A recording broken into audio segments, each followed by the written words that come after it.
Welcome to the Los Angeles World Affairs Council and Town Hall. I'm Kim McCleary, President and CEO, and it's my great pleasure to welcome you all to today's special program, which is in partnership with the Business Lawyers Group of the Japanese American Bar Association.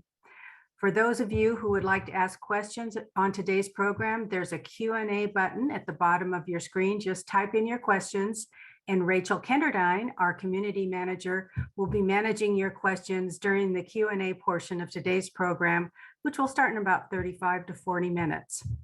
It is now my great pleasure to introduce you all to today's program, Upcoming Geostrategic Trends in the Indo-Pacific, with Chairman Ed Royce, former chair of the House Foreign Affairs Committee, Admiral Harry Harris, U.S. Navy, former U.S. Ambassador to the Republic of Korea, and Eric Nishizawa, our moderator, from the owner of the law office of Eric Nishizawa. Again, we thank the partnership with today with the Business Lawyers Group of the Japanese American Bar Association. Gentlemen, we're looking forward so much to this conversation. Without wasting any more time, Eric, I'll turn this over to you. Thank you very much. Good morning, everyone. Thank you for joining us. On behalf of the Japanese American Bar Association, I'd like to thank the Los Angeles World Affairs Council and our 14 co-sponsoring organizations without whom we could not put on today's program. I'd also like to personally thank my co-chair, Ken Tanaka, and our Bar Association's president, Stacy Tomita. Thank you also to our speakers who have generously given their time pro bono, enabling us to not charge for today's event. Our speakers have a hard stop at noon, so I will get right to the program. We will have 4 10-minute segments alternating between our speakers, beginning with Chairman Royce. Therefore, I now ask Chairman Royce to begin his remarks. Well, Eric, thank you very much. I also want to thank the World Affairs Council, the Japanese American Bar Association, all the bar associations for this collective endeavor here. And I want to thank Eric, you particularly on the timing of this, because it's occurring during the biggest political event, you might say, of the year. And that event is China's 20th Party Congress. This is happening as the Great Hall of the People is listening to the Secretary General of their party at a time when there are changes in play that expand his power far beyond any of his predecessors, with the exception of Chairman Mao. And that is going to have a consequence in terms of the shifts in geostrategic trends in the Indo-Pacific. There's no doubt about that. There with him, you have, the ambassadors from around the world waiting to hear what else he's going to say as he lays out his vision for his subjects, but also for the world, because he has become quite engaged in terms of driving world events and has made a number of decisions over the last 10 years as he has led that country that are dramatically more, shall we say, aggressive than his more recent predecessors. His title, again, is Secretary General, as in the Soviet system, because his position is with the Communist Party of China. And as a consequence, he's looking at how he reshapes the party. He's reshaping it in his image. He has a sense of how he wants to be viewed. And in this case, it's very much akin with the way in which Mao was viewed. It's a cult of personality that we're seeing, and there's a great deal of indoctrination that goes along with this. But at this point, the deployment of the cutting edge technology for surveillance systems with face scanning cameras have been deployed all over China. He has the capacity now to collect the most intricate catalog of behavioral data on every citizen, and he's ordered his security service to do this. And so this has given the Communist Party of China extensive new tools, as has Xi's extended power. He's appointed all but 7 of the 281 members of the Communist Party's provincial level standing committees. And he infuses them with his slogans and visions borrowed from Chairman Mao, again, whose cult of personality he tries to emulate. Don't fight unsure wars and don't fight unprepared battles is a refrain of his that was borrowed also from Chairman Mao. And that has many of his neighbors in the Indo-Pacific a little nervous. Over the last 10 years, and this may be the reason besides his comments that they are nervous, he has doubled the spending on the People's Liberation Army. He's invested heavily in high-tech weapons and on drills and readiness exercises. He's projecting geopolitical power. Much of the government's financial resources have gone to weapons like hypersonic missiles and aircraft carriers. And as a consequence, there is no question but that we are facing a different regime than we were before. My first trip to Asia as a subcommittee chairman on the Foreign Affairs Committee was 25 years ago. It was in 1997. Part of the delegation's engagement at the time was in meetings with party leaders in Beijing and Shanghai. We talked with the Secretary General, Jiang Zemin, who was then holding the current job of Secretary General Xi. But he had a limited term and the power was diffused. At that time, there was a head of the central bank, there was the premier had power. The premier was Li Peng, and we met with him as well. Our delegation was aware of the pending turnover of Hong Kong from British Dominion. It was about a week or so away and pending. And so our strongest messaging to the Chinese leader in 1997 was on enforcement of the joint declaration with Britain and the guarantee of independence of the courts and rights of the people of Hong Kong. We met with the Hong Kong pro-democracy advocates. We spoke with Governor Chris Patten as he was packing up his bags to go back to Britain. And the Hong Kong Chinese civil servants, we spoke with them, and they'd enforced the law, they'd guaranteed the peace, they expressed their hopes, their unease with which direction Beijing might turn, and they hoped that their prosperous and free example of Hong Kong might change Beijing more than Beijing changed them. And for those who've never been there, Hong Kong is one of the most interesting and inspiring places in the world. It's just beautiful. It's an intriguing mix of cultures. It has long been the embodiment of economic freedom and prosperity and had a high degree of political liberty. Although we were apprehensive, the degree to which these rights were gutted on March 11th of 2021 under order of Secretary General Xi is still reverberating as democracy advocates are still being sentenced to prison. I fear that the jewel that was Hong Kong, a special place where there was political freedom, will be destroyed. Hong Kong is fast becoming just a garrisoned coastal city under the authoritarian control of the secret police. We do not want to see the same thing happen to Taiwan. The Treaty for Hong Kong came with a guarantee of one country, two systems, inviolate for 50 years. It stood until the complete violation of the Hong Kong Agreement under the reign of Secretary General Xi. For over 10 years now, Xi Jinping has led China on successive US, European, and Asian dialogues.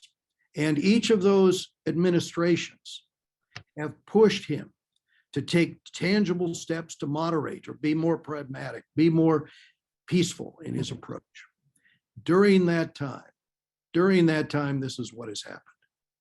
The Uyghurs have been enslaved in a mass internment campaign. The law of the sea on international waters has been violated off the coast of the Philippines and Vietnam as local islands have been occupied and militarized by forces from the Chinese People's Liberation Army. Secretary General Xi has extended his claims of sovereignty not only over the islands and neighboring states, he has laid claim of sovereignty over the entire East China and South China Sea. These are international waters. But from the coastal waters now, from South Korea to Japan, from Taiwan to the Philippines and Indonesia, from Malaysia to Vietnam, the dictate of, as she calls it, the 9-dash line, has claimed the ocean floor, has claimed the fishing rights, the gas, the mineral rights of his neighbors, a direct violation of international law. He has lost his case in court. No other nation shares his view, but the military buildup on the islands continued. In 2001, I led the US delegation to the International Fleet Review of the coast of India. The international exercise was hosted and conducted by the Indian Navy. 100 warships from navies around the world were present, but Beijing was conspicuously absent. An Indian admiral said that he had received an unusual demand from the Chinese admiral. The demand was quit referring to the South Asian Ocean as the Indian Ocean. When the Indian admiral responded, why? We refer to the China Sea. The response came, that sea is ours. This one is not yours. I recall when Secretary of State Colin Powell had said that India had the ability to keep the peace in the vast Indian Ocean and beyond. As we have seen from the stationing of Chinese warships from naval ports in Burma to the India's east, to Sri Lanka and India's south, to Djibouti, to the west, the Belt and Road Initiative to spread Chinese commercial objectives is morphing into something more. It is being followed by usurious interest rates, attached assets, and loan shark tactics to seize ports for military purposes. The PLA military is surrounding South Asia, specifically India, while undertaking skirmishes which kill Indian troops on India's northern border and demanding territory on mountaintops in northern India and on the high ground there. As to the South Pacific, on April 20th, 2022, Secretary General Xi signed a security deal with the Solomon Islands intent on giving the PLA the right to protect Chinese people and Chinese interests. The Solomon Islands are only 2,000 kilometers from Australia's coast. And although Australian and US pressure has led the Solomon Islands Prime Minister to assure Australia that he would not endanger his country by allowing China to establish a naval base in the South Pacific, that is clearly where Beijing was headed. Later, we'll talk about what to do about it. But Eric, thank you. Admiral Harris. Yeah, thanks, Eric. I'm honored to be on this panel with you and Chairman Royce, and my thanks also to the Los Angeles World Affairs Council and Town Hall and the sponsors for putting this on. Now, let me get right to it by saying point blank that I believe that we're at an inflection point in history. We're certainly not near anything resembling the end of history. Freedom, justice, and a rules-based system hang in the balance, and the scale won't tip of its own accord simply because we wish it would. President Reagan once said that we cannot play innocence abroad in a world that's not innocent. This statement is as true today as it was in 1914 and 1941 throughout the Cold War, on 9/11, and on the 24th of February when Russia invaded Ukraine.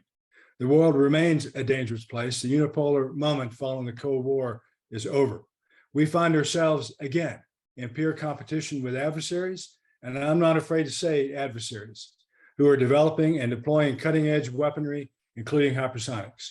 Ukraine is ablaze, Taiwan is under siege, and North Korea is building and testing nuclear weapons. Ladies and gentlemen, we are in what I call the decisive decade. So while our opportunities remain abundant, the path ahead is burdened by several considerable challenges, including an aggressive North Korea, a revisionist People's Republic of China, and now a revanchist Russia. And I'll speak to each of them briefly. First off, as I'm sure you all are aware about Secretary Pelosi's visit to Taiwan last August, all the brouhaha that preceded it and China's truculent behavior that followed it. Let me be clear, I supported her visit before she went, and doubly so after China threatened her, Taiwan, and the United States if she went. Earlier this month, the Biden administration released its long-awaited national security strategy. As an Indo-Pacific power, this strategy underscores America's vital interest in realizing a region that's open, interconnected, prosperous, secure, and resilient. It calls for leveraging all elements of America's national power to outcompete strategic competitors, tackle shared challenges, and shape the rules of the road. Though I would use the term adversary rather than competitor, this strategy recognizes that the PRC is the only competitor with both the intent and increasingly the capability to reshape the international order. And it emphasizes that America's single greatest asymmetric strength is our network of security alliances and partnerships. Now, the textbook case in point is the almost 69-year U.S.-South Korea alliance. Forged during a devastating conflict, it has stood the test of time. It's mind-boggling to consider how much has changed in the world in general, Northeast Asia in particular, and the Korean Peninsula especially since 1953. Some changes have been for the better, such as South Korea's miraculous growth into an economic and cultural powerhouse, a vibrant democracy, a high-tech innovation nation leading by example in the battle against COVID-19. South Korea has 1/6 the population of the United States and 1/37 the number of COVID deaths. They're doing something right over there. Other changes have been for the worse. Why is North Korea far away in Northeast Asia a challenge for the entire world? The answer is simple. Kim Jong-un's missiles point in every direction. Today, North Korea stands out as the only nation this century to test nuclear weapons. North Korea is ruled with an iron fist by a brutal dictator, a man who values power over the prosperity and welfare of his own people. The North's unrelenting pursuit of nuclear weapons and the means to deliver them, and the North's unmitigated aggression towards the South should concern us all. Folks, the U.S. stands firmly with South Korea and is firmly committed to this alliance. This is important because North Korea and PRC will continuously test the resolve of this alliance to seek ways to weaken our strong ties in order to divide us. I believe that KGU wants four things: sanctions relief, to keep his nukes, to split our alliance, and to dominate the peninsula. During last year's 8th Workers' Party Congress, he talked about strengthening North Korea's nuclear deterrent. The IAEA is concerned about the trajectory of North Korea's nuclear program. The U.S. intelligence community assesses that KGU views nuclear weapons as the ultimate deterrent against foreign intervention. Earlier this year, KGU declared that he'd be willing to employ nukes broadly in wartime. And last month, lest you need convincing, KGU stated unequivocally that he'd never give up his nuclear weapons program, and the North Korea status as a nuclear weapons state is irreversible. That doesn't sound to me like he's going to get rid of them anytime soon. Now, while we hope for diplomacy with North Korea to be successful, we must recognize that hope alone is not a course of action. The quest for dialogue with the North must never be made at the expense of the ability to respond to threats from the North. So far this year, the North has launched over 30 missiles of increasing complexity, including hypersonics. This is no path towards peace on the peninsula. Dialogue and military readiness must go hand in hand. Idealism must be rooted in realism. There's no place for naivete in foreign policy. We must not relax sanctions or reduce joint military exercises just to get North Korea to come to the negotiating table. This is a fool's errand. If exercises and sanctions are reduced as an outcome of negotiations, fine. That's why we have them.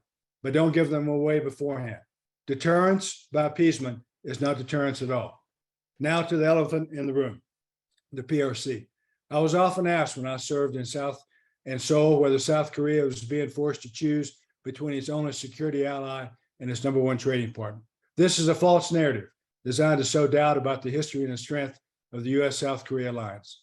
The U.S. made its choice in 1950, as did 15 other sending states, when we committed troops to defend the South against the communist invasion from the North. South Korea made its choice in 1953, when it formally allied with the U.S. and aligned with the West. Now, to be clear, the U.S. has partnered well with China on several important fronts, but Washington and Beijing fundamentally disagree on how to approach the current international order. As Chairman Royce said, the PRC doesn't keep its word, from its treaty with the British on Hong Kong to its human rights abuses against the Uyghurs, Tibetans, and others, to its attempts at commercial espionage and its quest to intimidate, isolate, and finally dominate Taiwan.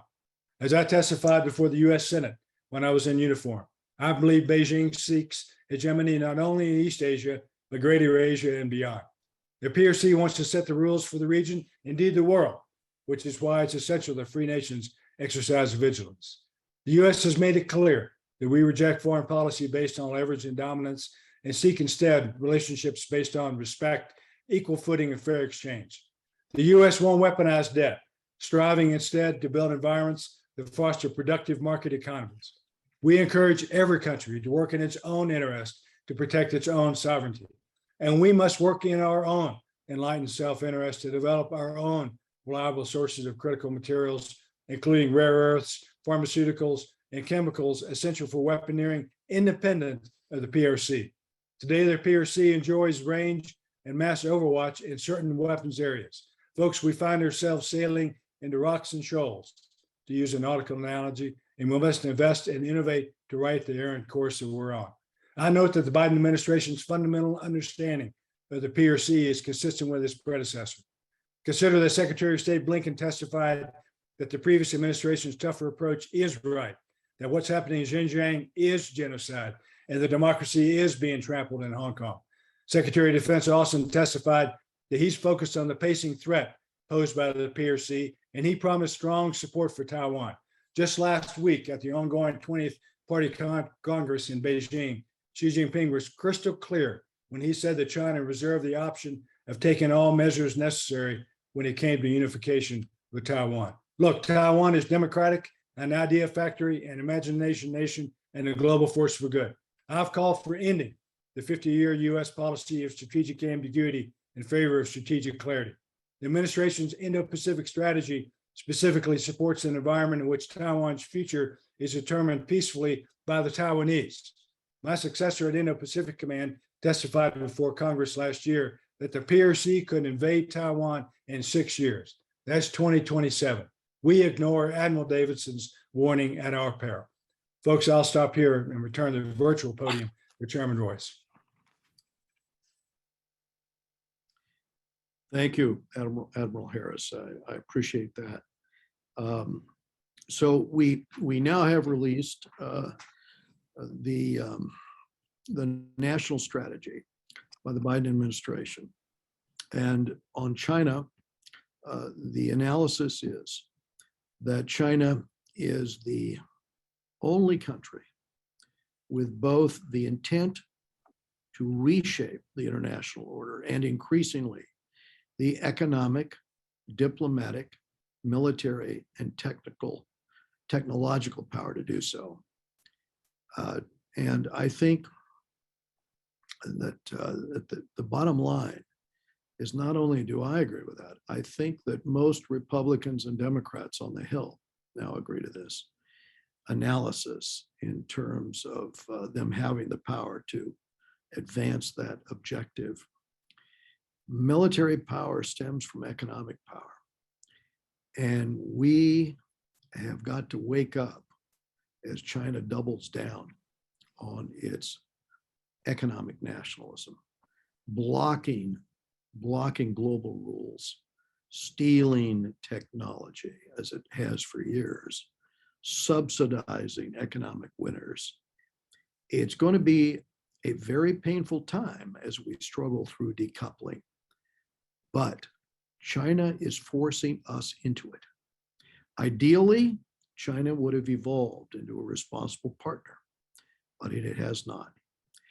I started looking at this years ago when I held hearings on what Beijing then called its indigenous innovation policies.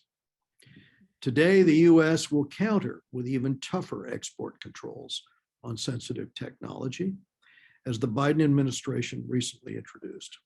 And we now have a policy of our own, including a $50 billion bill to support US research on the next generation of semiconductors and to bring advanced chip manufacturing back to the United States.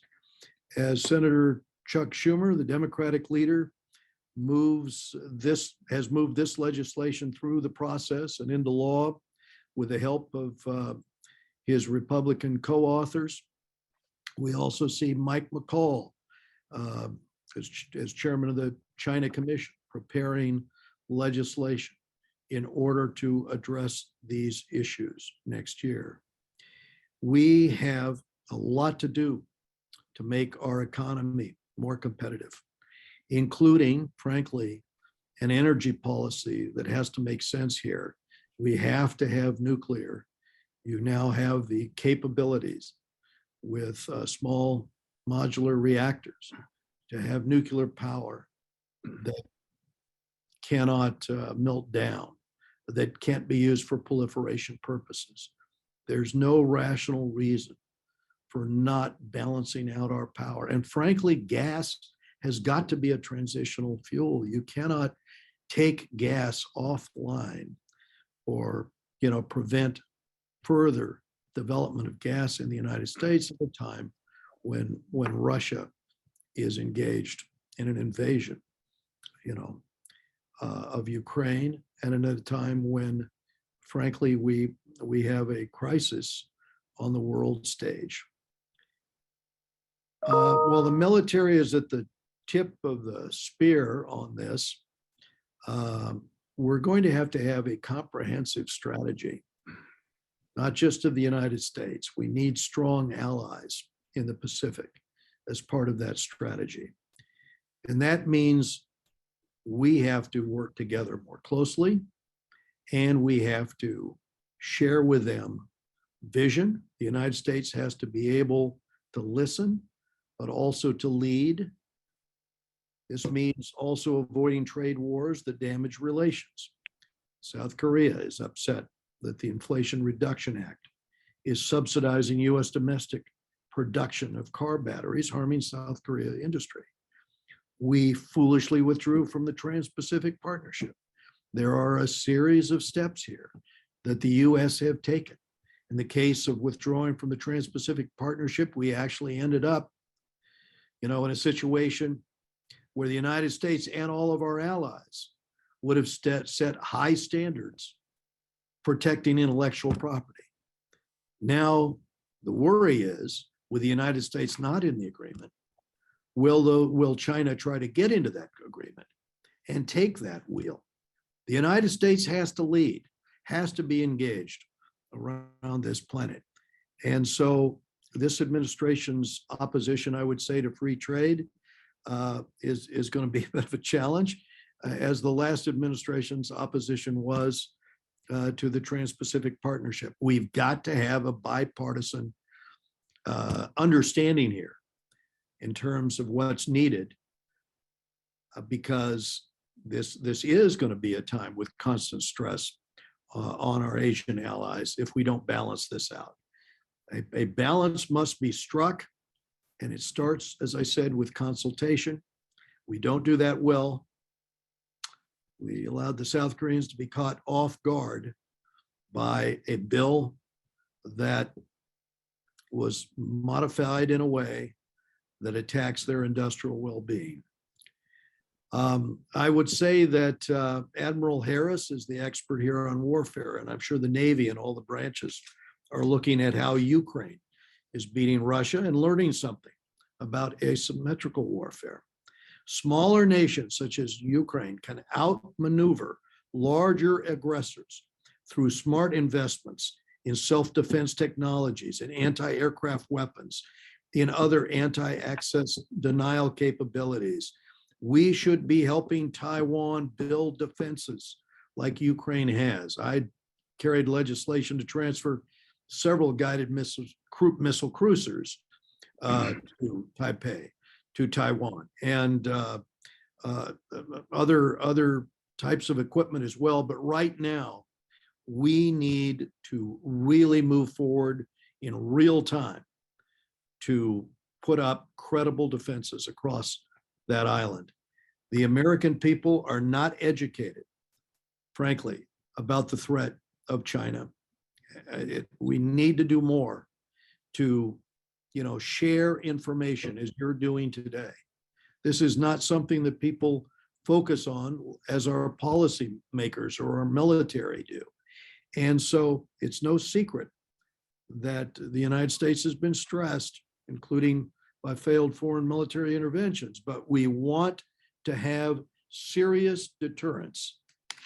The Chinese have got to understand that our citizens and those policymakers that are engaged in the United States have an understanding of what is unfolding in Asia. And that's why I'm particularly impressed and thankful for Eric and for the bar associations for doing this, because it allows us to talk about the changes that we've seen. It allows us to discuss what we have been briefed on.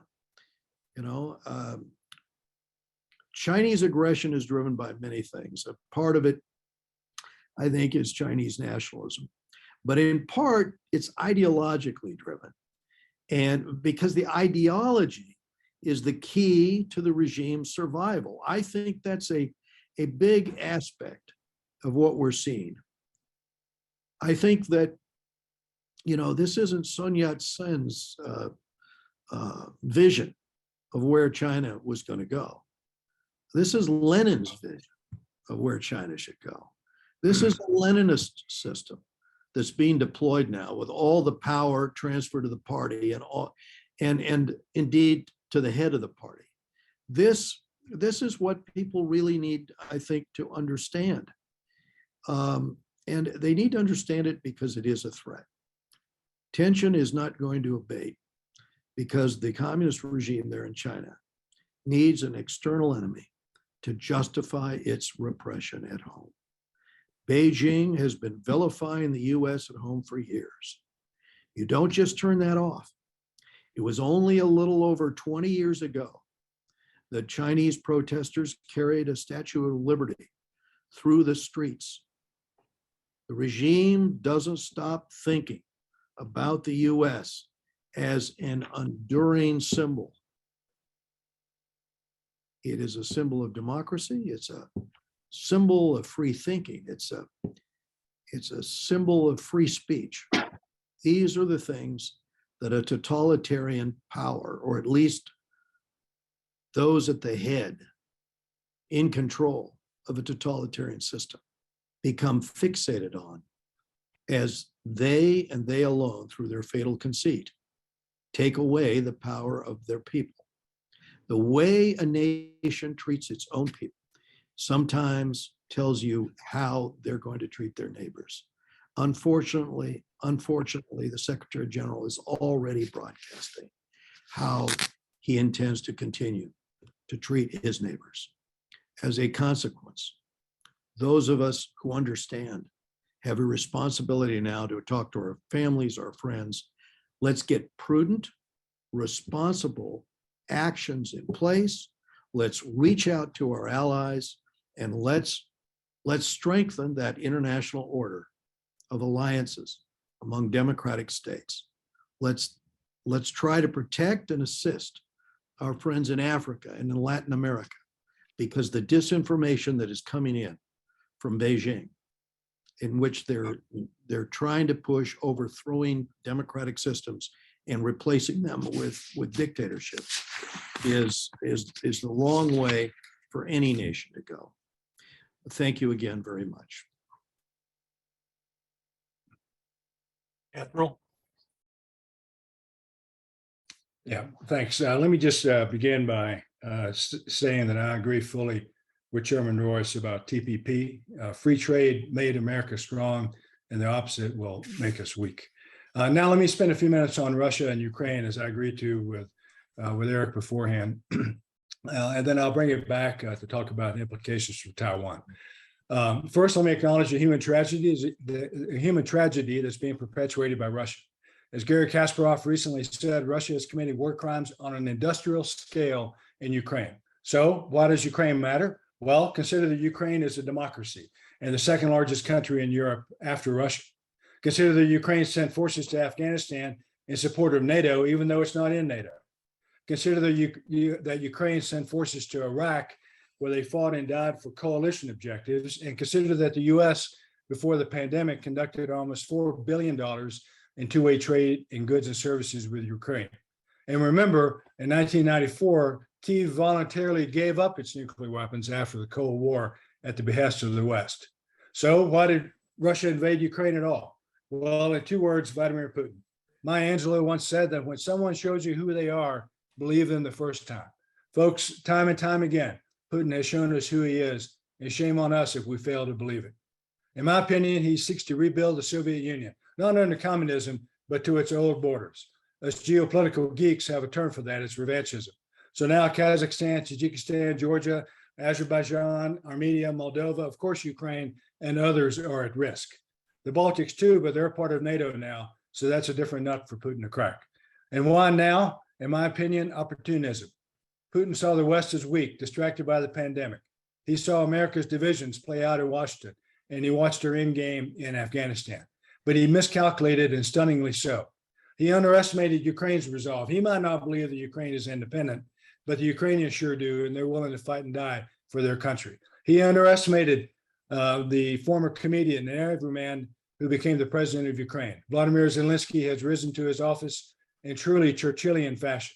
He underestimated the resolve of the international community to break Russia's economic backbone, and Russia may never recover. Yale School of Management concluded that over 1,000 companies have curtailed operations in Russia. And Yvonne Lau recently wrote in Fortune magazine that Russia is headed toward economic oblivion.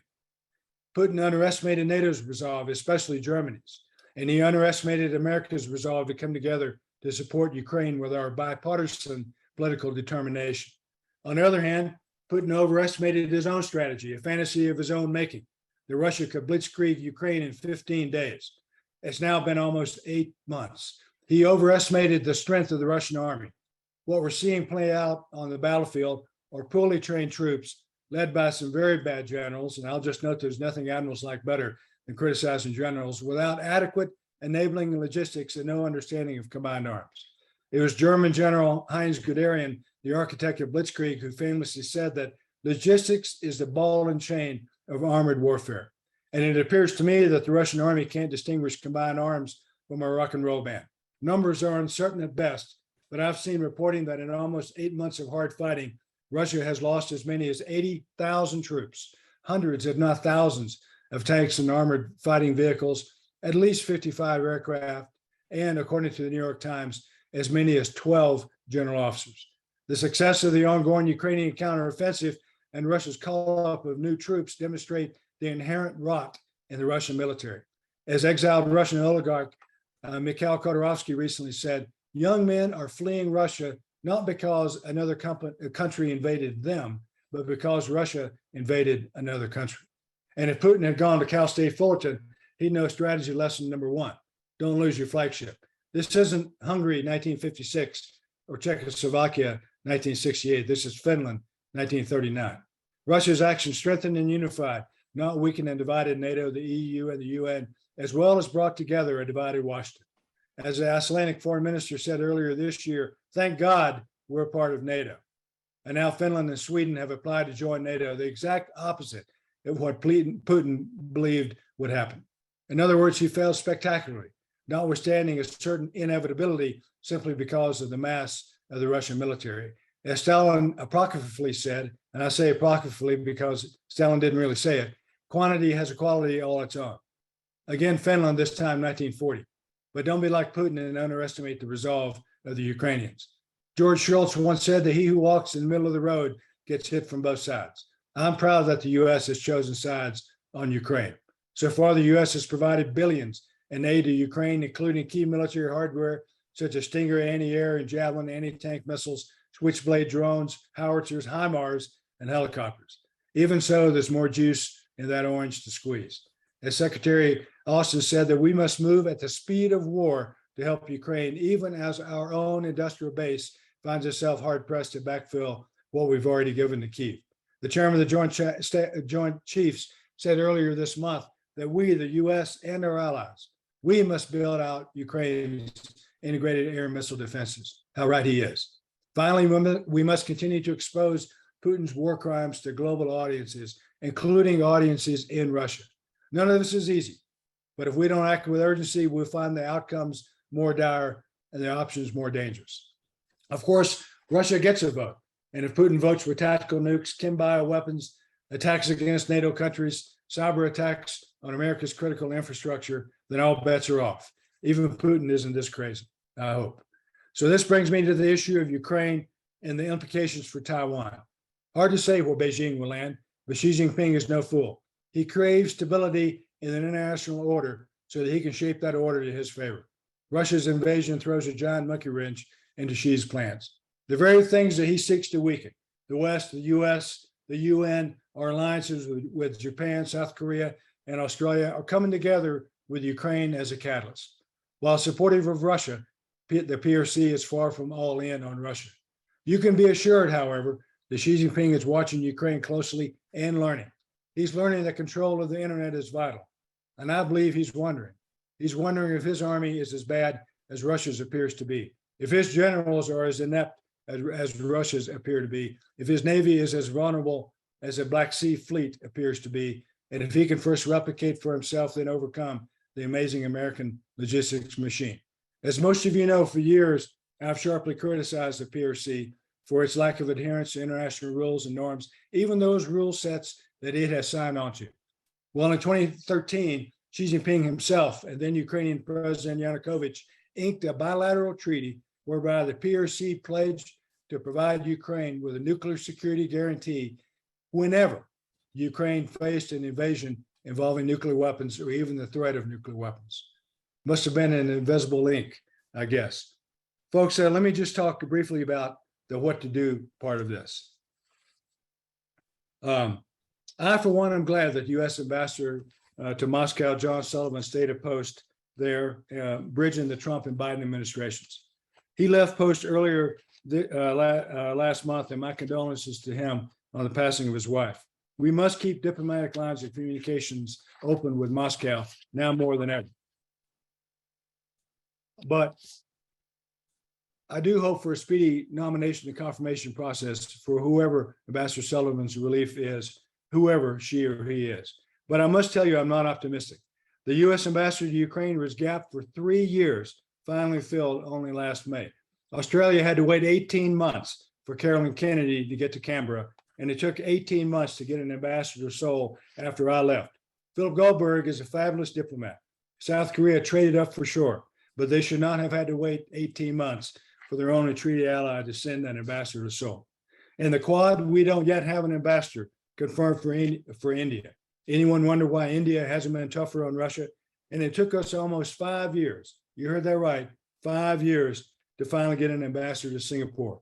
This is on us, the United States, and it's a manifestation of the divided political landscape in Washington. Last November in New York City, I called it legislative malpractice. But to be fair to the Senate, you cannot blame them if the White House doesn't nominate people in a timely manner. We can do better than this. In fact, we must. Diplomacy is hard work. Permission granted, work hard. This is juice worth the squeeze. I'll stop here and turn the podium back over to Eric. Thank you. Thank you, Mr. Chairman and Admiral. I've been taking notes here, and I'm sorry that everybody had to speak so fast. I know for me it was hard to take notes, a lot to digest. But I know I can see that there are a large number of questions here. I want to ask Rachel to take over now and run our Q&A session, please.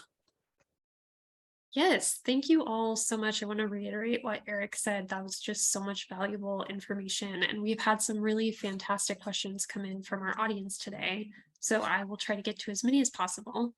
The first one I'd like to direct to you, Admiral Harris. So this audience member asked, given the deterioration in Korea-Japan relations, does the North Korean threat provide a shared threat that can support a reset between Seoul and Tokyo?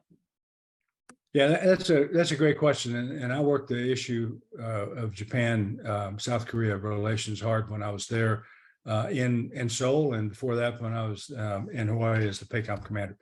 Look, it's not a simple issue as the observer noted, and the disagreements between Seoul and Tokyo are not insignificant. But I believe that no significant forward progress in the whole region can be made without Seoul and Tokyo's active involvement. That's why trilateral cooperation, the U.S., South Korea, Japan, is so critical. I do believe that the weight of the threat from North Korea is helping bring Japan and South Korea together. I'm optimistic that the new administration in South Korea, President Yoon, has reached out to the new administration in Tokyo, Prime Minister Kishida, and vice versa. So I'm optimistic that that things are better now than they have been in a number of years. Is it enough? I don't know. All that we can do, the United States, is continue to convince both parties, Japan and South Korea, of the importance of their bilateral relationship to the security and prosperity in Northeast Asia and the trilateral relationship. And if it takes us to get in the middle of that, so be it. We should be there because the goods far outweigh the bads. I'll stop there. Thanks. Had a few questions come in about our next topic, so I want to direct it to Chairman Royce first. As America and its Indo-Pacific allies seek to strengthen their ties with other nations, particularly Indonesia, will it be in America's interest to address the humanitarian issues due to interethnic tensions in regions such as West Papua and the significant human rights issues seen there as well? I think in dialogue, you can do both.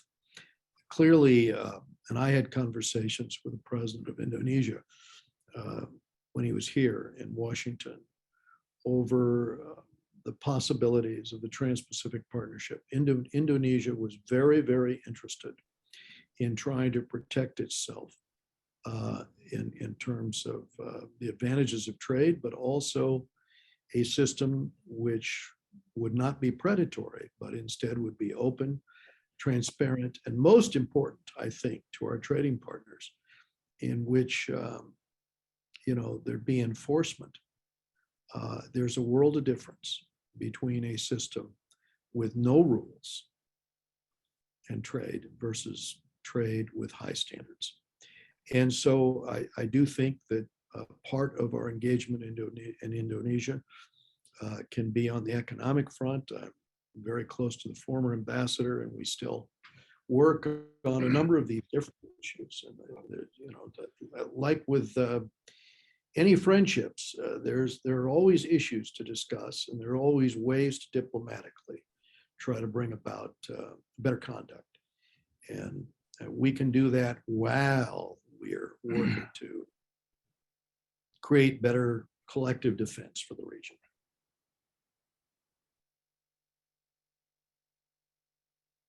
Well, shifting gears just a little bit, Admiral Harris, you touched briefly on India's position in terms of Ukraine.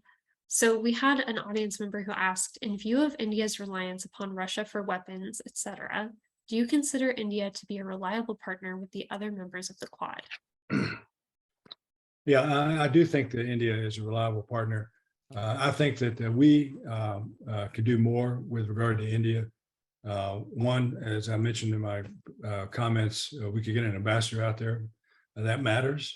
Diplomats and diplomacy matter.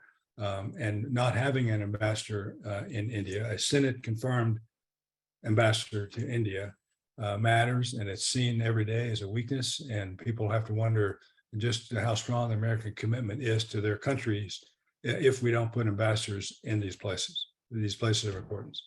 India is very important. They're part of the Quad. We have to understand that India, 75% of the military comes from Russia, and before that, Soviet Union, the hardware rather. And we can't expect them to go cold turkey for their own self-defense. I mean, they're dealing with the PRC on the high frontier, as Chairman Royce talked about. So when we do things like CATSA, that's the law in the United States, the Countering America's Adversaries through Sanctions Act. When we apply sanctions against, or threaten to apply sanctions against India, understanding that 75% of the military is derived from Russian equipment, then we shoot ourselves in the foot. So we have to have a carve out for things like that. We have to let realism not be supplanted by idealism, as I mentioned in my comments. So I think India is a good partner, and I think that the future is only limited by ourselves, America's own constraints that we put on ourselves and our relationships with countries as important as India. So shifting gears a little bit, I'll send this question over to you, Chairman Royce, to the economy. So the audience member said, my question for your assessment is for your assessment of an economic warfare with China. As we are seeing now with the chip shortage, the US economy is overly dependent on Chinese parts. Would China find a strategic advantage with export quotas? And could you address the old nuclear option wherein China would dump its $1.12 trillion of US treasuries? I think it's a bad idea to allow yourself to be held hostage in any circumstance by a power that has shown its intention not to follow the rules of any agreement it signs. And therefore, in my estimation, and I would say China would also lose in terms of dumping their reserves held in US currency. But the point I would make is the time to take decisive action is now in terms of protecting our industrial base. We cannot allow, when China is creating 100 fabrication plants for chip manufacturing and trying to develop chips that frankly are for dual use from their standpoint. They're looking at the military application of this technology. With the artificial intelligence, this isn't for entertainment value for them. They are looking at the military application, again, of that technology. It is time for the United States and every other democratic state or any of our other friends and allies in the world that believe in a rules-based system to work in concert. And if we lead now, as we're trying to do with the CHIPS Act, if we work and include our allies in this, we are going to be able to move forward and protect that industrial base. I remember a conversation I had with he's now former premier, recently stepped down, but the premier of China some years ago, where I was asking him specifically about the degree of pollution in Beijing. And he said, well, here it's growth at any cost. We were standing outside and literally from the sky, and they were seeding the clouds, but instead of rain coming down, it was sort of a soot coming down around our shoes. You could not see across the street. And I said, you're putting coal plants up. The type of energy you're building is the dirtiest energy. You can see it here. And he said, I told you, it is growth at any price. Well, that growth comes without China paying or capturing the social costs. We have rules here, as do Europe, in terms of putting limits, forcing a confrontation over consequences for social costs such as pollution. And because of that, we have been able to clean up the environment at the very time that they're working around that. Why?